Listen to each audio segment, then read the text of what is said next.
Egypt के pyramids को जिन्होंने भी बनाया था, आपको ये बात जानकर हैरत होगी कि उनको कैसे भी करके हमारे अर्थ का एक्यूरेट साइज मालूम था।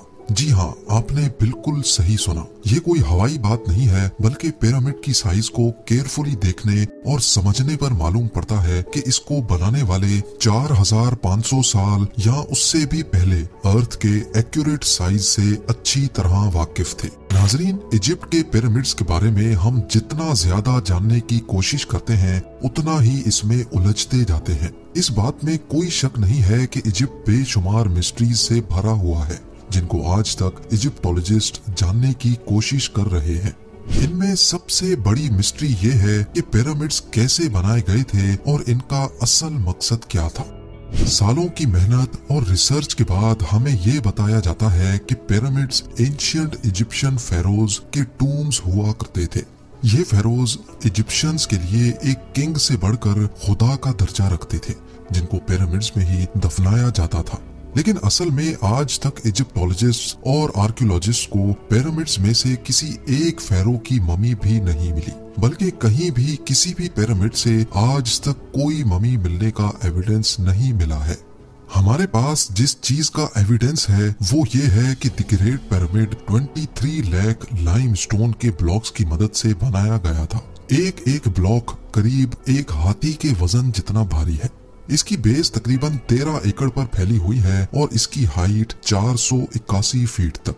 हमें यह भी देखने को मिलता है कि इन तीनों पिरामिड्स की ईस्टर्न और वेस्टर्न वॉल्स बिल्कुल सीधी नॉर्थ पोल की तरफ जाती हैं।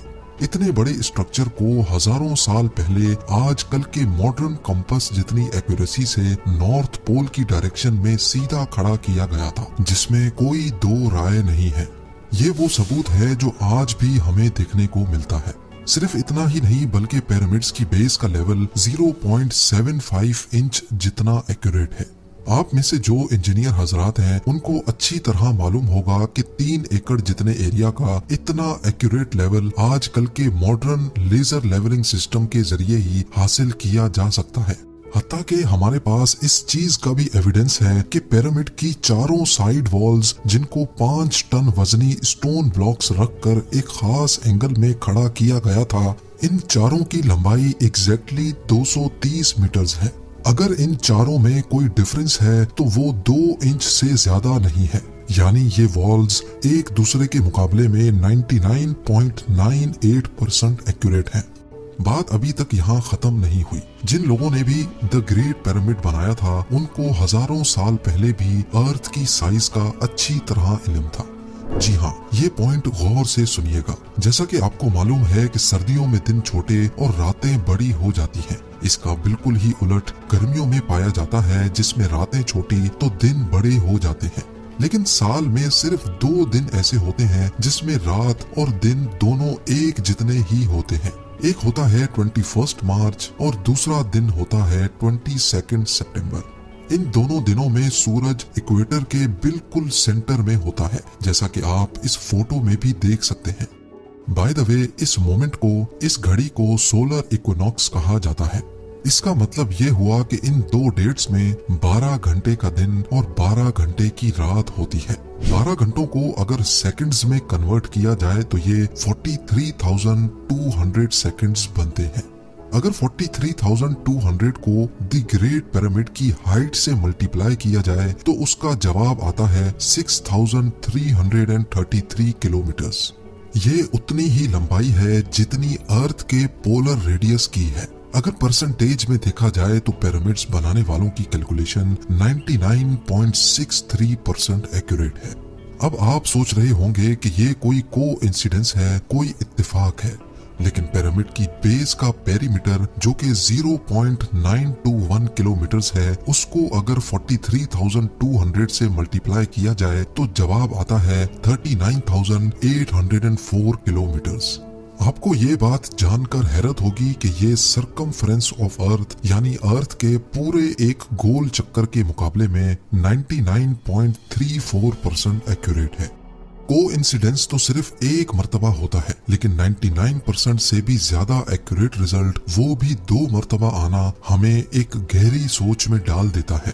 कई लोगों का अभी भी मानना है कि ये महज सिर्फ एक इत्तेफाक है, लेकिन जैसा कि अभी हमने जाना कि 43,200 जिसका ताल्लुक सोलर इक्विनॉक्स से है, ये एक और जगह पर भी अपना सबूत दे रहा है। नॉर्मली देखने पर पिरामिड्स की 4 साइड्स नजर आती हैं, लेकिन असल में ये 4 नहीं बल्कि 8 हैं।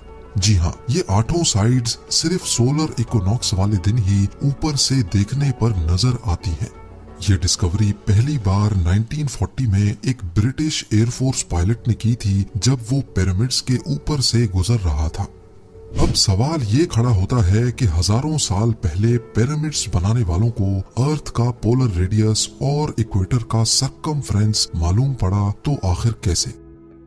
इजिप्ट के पिरामिड्स हमारी सोच से भी ज्यादा कॉम्प्लिकेटेड हैं। ये तमाम फैक्ट्स जानकर यकीन करना मुश्किल हो जाता है कि इनको 4,500 साल पहले एक कदीम दौर में बनाया गया था। क्या उनके पास कोई जादुई ताकत थी, या फिर वाकई किसी और मखलूक ने इनकी मदद की थी, या फिर इनको इजिप्शियंस ने बनाया ही नहीं था? Graham Hancock fingerprints of the God के ऑथर हैं। इन्होंने पिरामिड्स को ओरायन कॉन्स्टिलेशन के 3 स्टार्स के साथ लिंक करने की थ्योरी दी थी। इस थ्योरी के मुताबिक गीजा पिरामिड्स की पोजीशन ओरायन कॉन्स्टिलेशन के 3 स्टार से एग्जैक्टली मैच करती थी।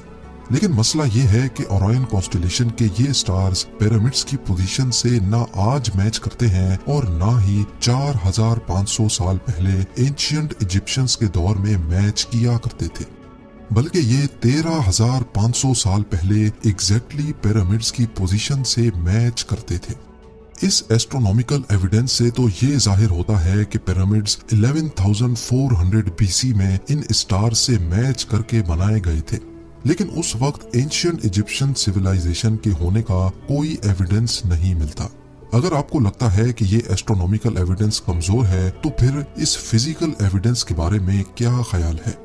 बॉस्टन यूनिवर्सिटी से ताल्लुक रखने वाले प्रोफेसर रॉबर्ट स्कूच का कहना है कि गीजा प्लेटो जो आज एक ड्राई जगह है, ये फेरोज के टाइम में भी ऐसी ही ड्राई होती थी। लेकिन लाइमस्टोन से बने 240 फीट बड़े इस स्फिंक्स पर यह इरोजन सिर्फ हवा और रेत की वजह से नहीं, बल्कि इसमें पानी का बहुत बड़ा किरदार है। ये इरोजन सिर्फ तब मुमकिन हो सकती है जब पानी यहाँ से स्पीड में गुजरा हो। इस किस्म की इरोजन हमें कई और पहाड़ों पर भी देखने को मिलती हैं जो किसी दौर में तेज पानी की लपेट में हुआ करते थे। अगर स्फिंक्स भी एंशिएंट इजिप्शियंस ने ही बनाया था, तो उसके बाद तो ये जगह आज तक खुश्क ही रही है। क्या कहीं इस दौर से पहले तो यहाँ पानी नहीं था? साइंस के पास इस बात का एविडेंस मौजूद है कि 9,700 BC में हमारी दुनिया से आखिरी आइस एज खत्म हुई थी। ग्लेशियर्स पिघल कर पानी बन गए और समंदर का लेवल 500 फीट मजीद बढ़ गया था। इस इवेंट के दौरान अच्छा खासा पानी इस जगह से भी गुजरा था जहां आज ये स्फिंक्स मौजूद है। शायद आपको याद होगा, ये बात मैंने टूटनखामुन के नेकलेस वाली वीडियो में भी की थी।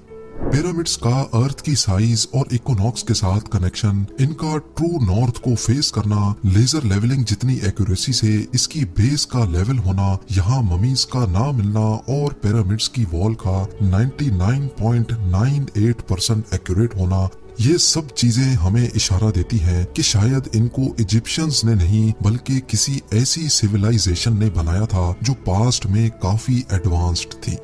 ये भी हो सकता है कि इजिप्शियंस को ये पिरामिड्स बने बनाए ही मिले थे और उन्होंने इसको टेक ओवर करके अपने रिलीजन के लिए इस्तेमाल करना शुरू कर दिया।